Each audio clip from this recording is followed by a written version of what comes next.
Yeah, thank you very much, Fatuan, and good morning to members of the media.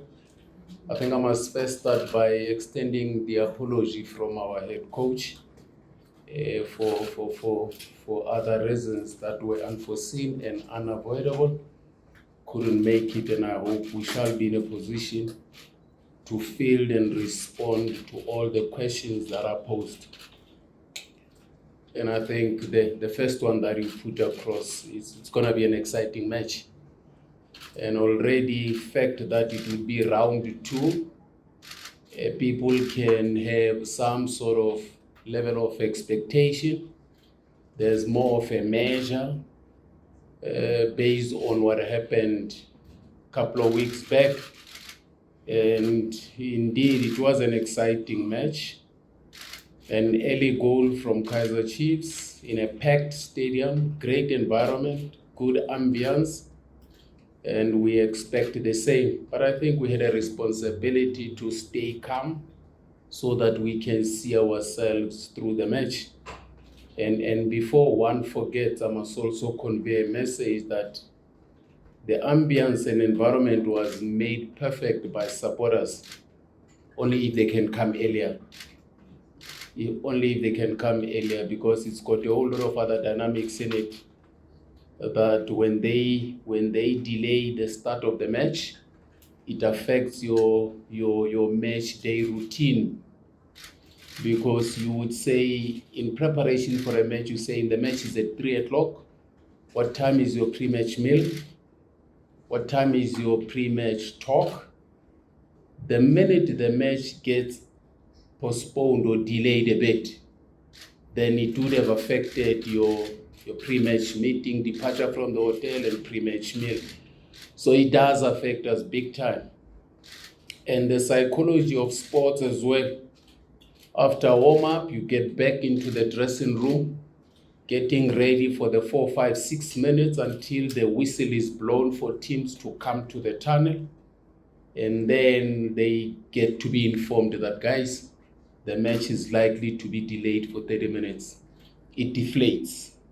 It's another restart. So if they could just come early, that's the only request. I know it is not my responsibility, but from the fact that it does affect the readiness and preparedness of the players to get on a park and give a good display, it does affect us. Historically, Peter had been a great and a core member of Mamelodi Sundowns, and all of us have that, not only in mind, but even in terms of statistics. Now, when you saw him score last night, you feel a sense of relief and a positive reinforcement that there it goes. And also for him, it's very important for a striker to be high in confidence. And the only thing that brings confidence to a striker is numbers in the net. When they score, they get more confident. And it came at the right time. And the fact that he scored 2, it was more of a confirmation of the quality he is, that it was not an accident. And also the type of goals he scored. The first goal, beautiful goal, just from outside the box, a good strike. And Peter does that at training relentlessly. Second goal as well. And it was also great to see Peter getting a ball from Ikram, because the ball was played through from Neo, and then he controlled. As he controlled, Peter was on top. So when you find two strikers interplaying, one providing, the other one taking, the one who doesn't make, the other one takes, feels good, and it develops some sort of camaraderie. So I think from that perspective, John D, it was very important for the club, for our supporters, even for Peter himself and the game, so that whoever is coaching saying if strikers can play for each other, there's a possibility of a goal, then it develops what we always work on, selflessness whenever we are inside the box. It was great pleasure seeing him scoring again, and his celebration, trademark. You could feel a man is jumping out of a shell and saying, goodness me, finally. We were all happy. Let me go back to the classic Steve you would know. If you ask your baby boy, youngster, to say, listen, go to mommy and ask mom to give me a cup of tea or coffee. When that boy goes to mommy, daddy is asking for a cup of coffee. And then mom says, listen, this tray cost me so much. This cup and this tea is special tea. Don't drop the tray. Chances are that tray is going to be dropped. It's fact. So you don't put stress upon something you know and realize that it is so fragile, but you have to find a way to cushion it and develop it to maturity. And that's what we do with Peter, and what these guys are professional. He knows that, you know what, I'm not in my best form. The goals are not coming. So what you do as a coach, try create scenarios, generate goals, and put him in a position where he can score. That's what Mamelodi Sundowns have been doing. And the support from his teammates, you could see. The whole Sundowns, even the bench, was at the corner celebrating Peter. And I'm sure supporters at the stands were also feeling the same vibe. So we do help without putting too much stress. If your deadline for submission of this assignment, of the report, of the press conference, if you know that deadline is 2:30 and it's 2:00, Steve Komphela is still talking, you're going to make a lot of misprints and typing errors there because you become desperate to get to the end of what is required. But when you relax, no, you deliver a hell of a material. I hope you understand. Thank you. Now, with regards to goal scoring, I think, Jim, I don't know whether your question is in reference to Mamelodi Sundowns only or general in the league. That's beautiful. In fact, it's a good sign, because I remember there's a stage where everybody was saying, but these people are not scoring 10 goals per season and all that. It's beautiful. Maybe a whole lot of other factors. A research may be needed to confirm what I'm saying, but based on just my naked observation, the number of chances you create, the game model that you subscribe to, do you play a game that generates a lot of chances? Mamelodi Sundowns does. There's a match we played and we scored 5 goals, and when you look at the goal scorers, 5 different goal scorers. Yesterday we had 2 out of 3 goals. So when you see a whole lot of other players getting into goal scoring positions and scoring goals and all that, it then talks to, so this team normally generates goals and it is not reliant on one striker. But then there's a beauty where when you have a natural goal scorer who's on form, when he bangs them in, that's also an advantage. You look at Kaizer Chiefs yesterday, who scored the 2 goals. It happens.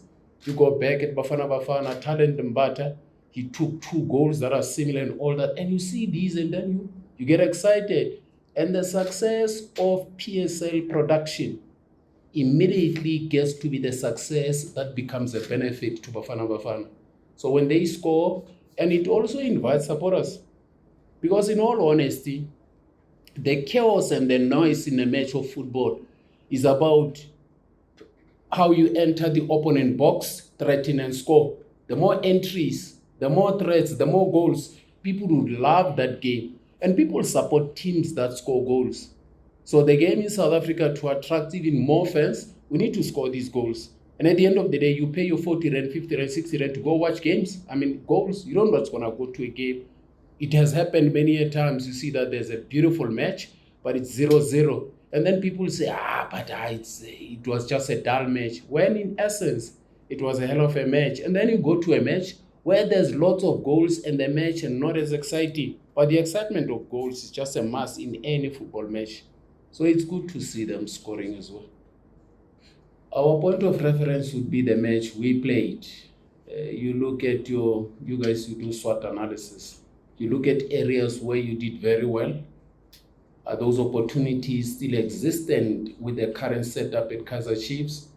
Then you have to continue taking advantage. You look at what is it that you benefited from in the previous match. It is normal that it has been dealt with. What is happening currently? So you need to go to that level of also looking at what has changed, what are they doing? And I don't think it would be very professional of me to come here and do an assessment of our opponents. They do have their strengths, they do have their weaknesses, but there has been a significant element of belief, positiveness, there's aura, there's energy that you feel. And that energy comes from the results they acquired and how they see things unfolding. There's hope that this thing is gonna click. And it's good to see that, because when that happens, it puts everybody under pressure. All the teams in the league who wish to be at the top spot, they will buckle up and make it a point that, hey, these people are coming. Everybody else now, it is more of a way of pushing everybody to improve their game. So it benefits everybody, not only themselves, but also the league. Yeah, but indeed, you feel them, and we felt them at FNB. You were there. The couple of last 10, 15 minutes, you could feel the change, even though there's certain things that we know that we shouldn't have done that, we couldn't have done that, we should have done better, we couldn't have done better. Whatever it was, we know. But do you go into a match at the back of a good 75 minutes and then stick to that template and expectation, or you go to the match now with the panic and anxiety of the last 15 minutes? Those are all things you have to factor in. But it's not going to be an easy match. And I'm sure you saw them in Polokwane when they play SuperSport. You saw them yesterday. You still remember what happened when you played them at FNB. It's got to be packed. That stadium will just be golden, black, yellow, and then whatever. So you have to perform. And players get affected by such environments. Big players love such environments. And players who get intimidated, the environment swallows them. So we just need to work not only from technical, tactical, preparation and all that. It's going to be more psychological as well. Have the nerve to perform under 100,000 people. To immediately jump into the notion, then I would have insulted Cape Town City. And I don't think Eric Tinkler would take kind to that. You look at the key two players in the midfield of Cape Town City. Amoto, he's a vibe. He plays good football, and now if you look at the Ribeiro scenario and only be consumed by that and neglect the other great stuff, whether it's your Darwin, your Hudemans, and those are good players. Now, it is good to have the PSL with good quality players, and the product gets there. If La Liga says, no, let's hang on to Messi, hang on to Ronaldo, they want to have a good product that internationally will invite broadcasters and all that, and then the league becomes prestigious and there's better investment. So the PSL must do the same. And if Ribeiro is the kind of player we say, just before he goes somewhere else, and then there's that thing that, guys, what can we do? Can we get some partnership to secure this guy for the prestige and the level of the league? We have to. But in terms of the finishing, he made it look so easy. That connection is one of the most difficult. I'll tell you why. Mudau breaks out wide. It is not in terms of their mathematicians here, in terms of your angles, the ball is not played back per se. It is slightly in line. That's the most difficult connection when you have to connect a square pass. Timing has to be perfect. Maybe the benefit is that the ball came across from his right shoulder and then he connected with the left foot, which then gives him at least a leverage of you can swing and come opposite the trajectory of the ball. Then it becomes a hell of a beautiful goal. And I don't know how many keepers, not unless you are in the radar of the strike and then you raise your arm and touch the ball. But the speed of the ball was insane inside the box. And where is the ball hit? By the penalty spot.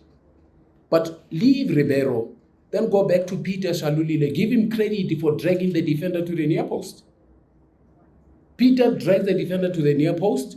When the defender goes in, leave Peter, leave Ribeiro. Compliment Mudau for making a pass and not a cross. Because most of the time, players just cross inside the box without any target, but pass inside the box. But they wait on the pass, which is why I always tell people that football players are geniuses, man. These guys are geniuses, but they think with their feet. Tell me, anybody, yourself or myself, put a ball here and do a measurement. You know, velocity, speed, and time, and all those scientists are here.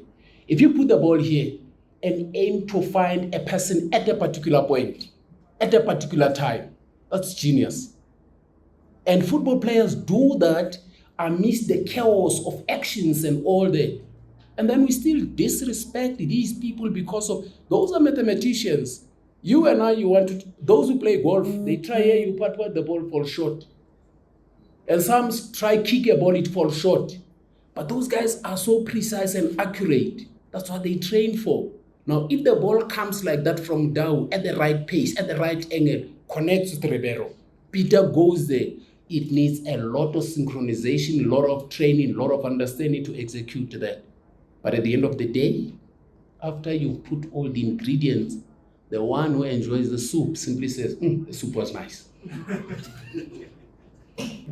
Why I'm asking you if you spoke to Vina this morning?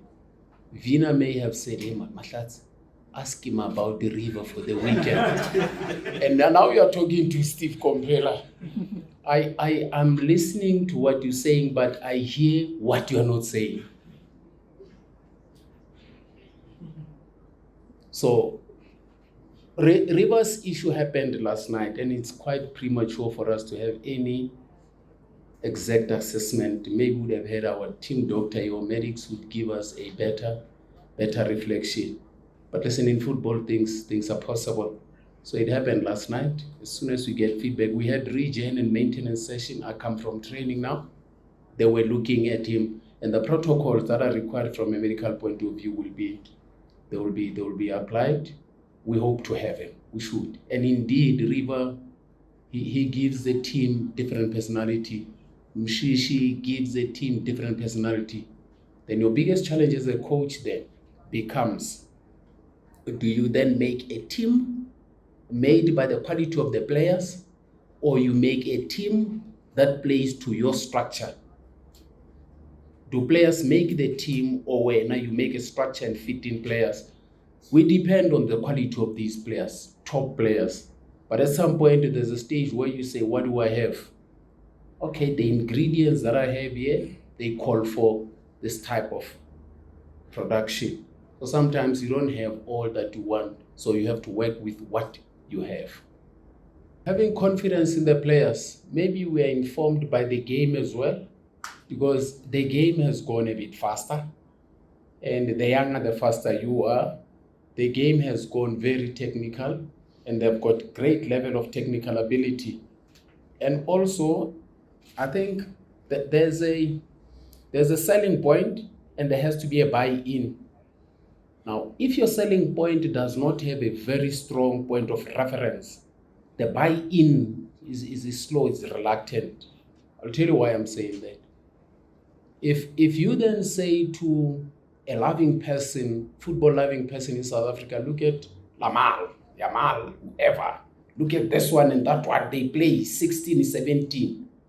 You are then buying them the opportunity to be patient with a 17-year-old in South Africa. But previously, you never had that opportunity. So maybe the international point of reference has given us an acceptance to say, it's not about age. Governor Hunt once said that if you're good enough, it doesn't matter about your age. He doesn't care how young you are. If you're good enough, you get put in there, you play. So I think the game has gone to a level where people have bought into the understanding that it's not about age. If he's capable, let him play. And it has become an international trend and a phenomenon. And in South Africa, it also existed. So there's no way we can be in denial, even though sometimes it takes us a bit of time to accept where the game is going. In terms of players, it's easy, but they give you a confirmation as well, because all these youngsters, Abo Maben, Abo Kutwan, Abo Relay, and all these folks, you can see that these youngsters, and also go back and thank the development of football in terms of DDC and that in South Africa, because it helps. They get exposed to the structures of operating in a team environment, a professional environment, early enough. And then when they get to senior environments, they are not far behind. Even yesterday, the scorer in Polokwane yesterday, Ubuyapi, it's just that. So it is also important to say, let's not only look at it where it happens, but look where it comes from. But how did it happen? Acceptance to the reality. You can't be in denial. If the world says today, no, Stevie, accept that as soon as you give out a team sheet, there's a million comments that would be made about how nonsensical it is. If you're in denial, you're gonna fight all those people. That's the reality of life. You put out a story, much about Qalilu Velile, a top story. That's the reality of life. If you're in denial, you'll never go along. And so you can't stay behind because you say fact that I don't know it, then it cannot be right. No, it doesn't mean if you don't know it, it's wrong. You gotta be aligned. I think South Africa is aligning as well. And it's a great, great initiative.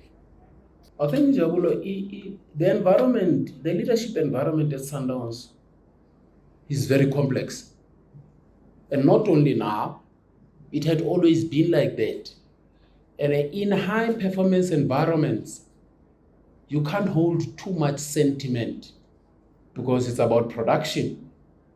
And answering the question directly, what is holding us together? What is keeping the environment? And maturity, my brother. Maturity and selflessness and understanding leadership. If you are at a very complex environment like that and you're selfish, you'll have a problem.